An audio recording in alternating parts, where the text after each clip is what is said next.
Dans la catégorie « Qu'est-ce que je peux regarder en français ?» Est-ce que tu connais Kotaro en solo? Non? Tu dois le regarder. Tu vas me dire, Xav, tu vas encore nous conseiller un truc pour les enfants? Oui et non. C'est un animé japonais, c'est vrai, mais c'est très sentimental. Ce n'est pas uniquement pour les enfants. Ça parle d'un petit garçon, tout juste assez grand pour aller à l'école et qui vit tout seul.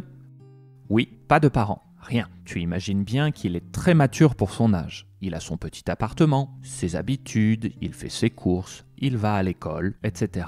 Et pour certaines choses, il se repose sur la gentillesse de ses voisins, qui s'occupent de lui.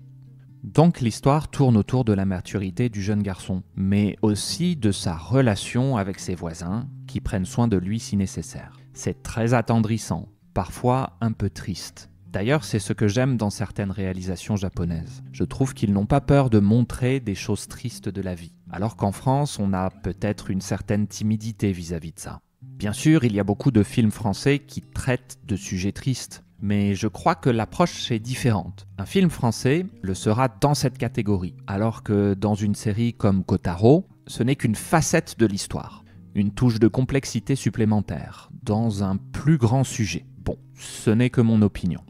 Le petit Kotaro, il peut vivre seul car il reçoit de l'argent chaque mois. Donc ma fille s'est posé beaucoup de questions après l'avoir regardé.